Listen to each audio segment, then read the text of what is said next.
Mueller won't sleep tonight after what Tucker Carlson just unveiled on him moments ago. Fox News' Tucker Carlson says that the Mueller investigation is a clear case of mission creep and a massive threat to the White House. Robert Mueller was appointed by special counsel in a plot created by FBI Director Comey. The entire investigation is a sham. It is not real and it needs to end. President of Judicial Watch, Tom Fitton, has called Mueller out of control and unconstitutional. Fitton then said that the probe is a way to jail Trump's family members. Tucker is appalled by the report that Mueller's Russian probe is now magically expanded to include the President Trump's real estate dealings from a decade ago. This unsupervised investigation, carried out by the radical left-wing lawyers with an unlimited budget. What are these transactions? Basically, any commercial activity that Trump or his family and associates conducted over the last decade that might pertain to Russia or anyone who has ever lived in Russia, Tucker said. The investigation is currently digging into the sale of a Florida mansion to a Russian man in 2008. You heard that here. Mueller is now delving into stuff that is over 9 years old. Let's be clear about the politics here. This is a massive threat to the White House, Tucker continued. A determined prosecutor can prove almost anything he wants. A prosecutor with no time limit or budget or accountability to voters. There is nobody more dangerous than that. This is not good. Share this everywhere to warn every Trump voter about the horror that is the Mueller investigation. Let's take a listen. Mission creep, he calls it.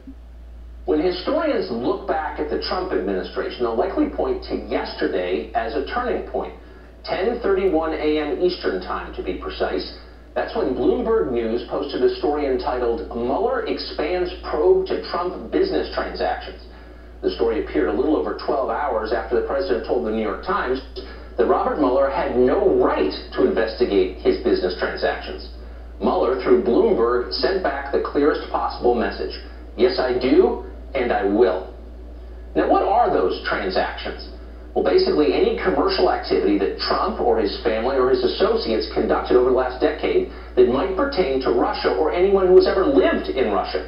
According to Bloomberg, those would include Russian purchases of apartments in Trump buildings, Trump's involvement in a Soho development in New York with Russian associates, the 2013 Miss Universe pageant, which was held in Moscow, and Trump's sale of a Florida mansion to a Russian in 2008. That's right. The investigation created to determine whether the Russian government influenced the Trump-Hillary race now extends to the private sale of a house in Florida some Russian guy bought 9 years ago during the Bush administration. Talk about mission creep. Let's be clear about the politics here. This is a massive threat to the White House. A determined prosecutor can prove almost anything he wants. A prosecutor with no time limit or budget or accountability to voters, there is nobody more dangerous than that.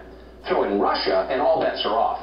Russia is a sketchy place. Virtually any financial transaction in that country could be construed as criminal by an American prosecutor out for blood.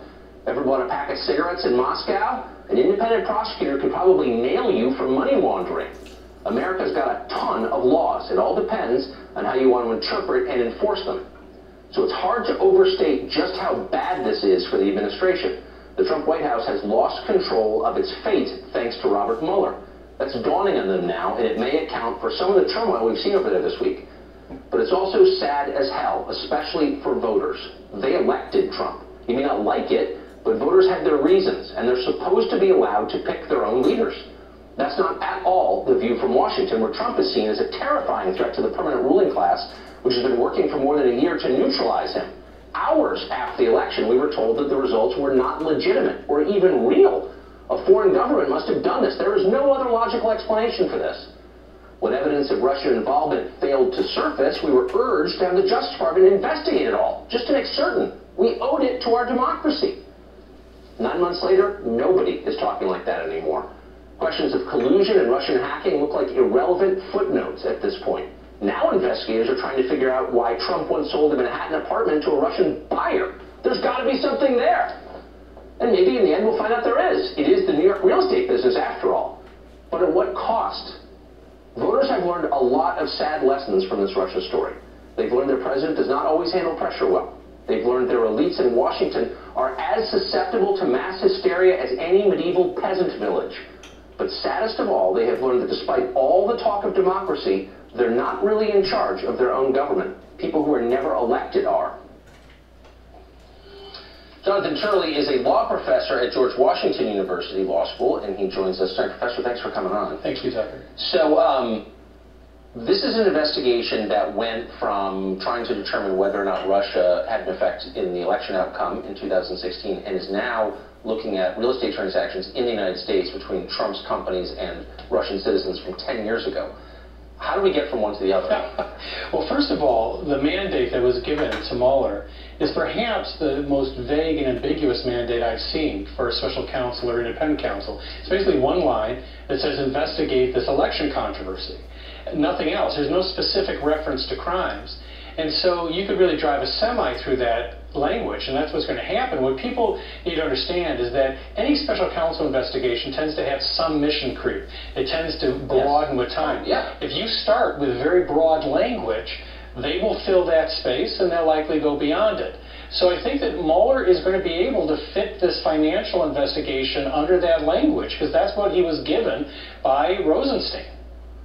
I just don't believe that any person who does business in Russia, no matter how well-meaning and scrupulous, could survive a forensic look into those business deals. I mean, I honestly think if I had dinner in Russia last year, I could be arrested under U.S. law. So, I mean, this seems like a real threat. It is a real threat. I mean, in fact, look, we've never had a president with this extensive portfolio that's transnational in character. These are transactions all around the world. They're very large. They tend to be messy. Now, these are special counsel investigators, but they're federal investigators. They're FBI agents, they're federal prosecutors.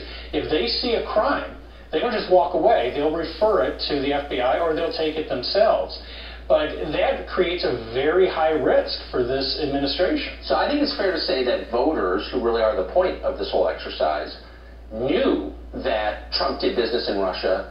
He did not release his tax returns. They were very aware of that, and they elected him anyway.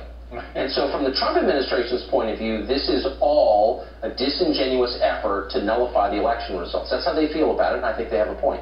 What can they do about it? Anything? Well, there's not much they can do about it. I mean, the fact is, I can understand the frustration for people in the White House. This is a lot like having a cop literally behind your car on the highway, just moving with you as you watch the speedometer and make sure you don't go over 60. It's sort of unnerving. And that's going to be the reality for a while for the Trump administration. It's like complaining about the weather. I think that they need to get a strategy. They have to stop acting tactically. That's what they've been doing. They've been a few steps behind, and they've been reacting. They need an overarching strategy, and they need to keep a single, coherent, and consistent narrative. That's the most important thing. You're going to have three major players going in front of committees, perhaps next week. Yes. That's the most dangerous time for this administration. That's for sure. Holy smokes. Professor Shirley, thank you for joining us. Thanks, Tucker. This is disgraceful. In other words, they don't even have a limit on the money either. So they're just going to drag this on. I don't understand. Trump, doesn't he have the ability to fire Mueller? Just cut it down. End it. This is just Hillary setting up Comey to do this, to hire Mueller.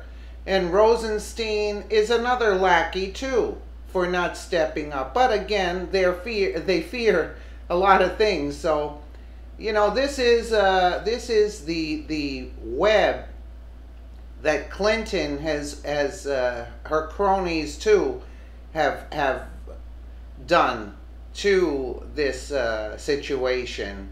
So, like, they know about, like, we better not go against her. Do you see what I'm saying?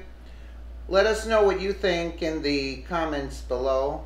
And again, thank you for watching, and we'll keep you updated.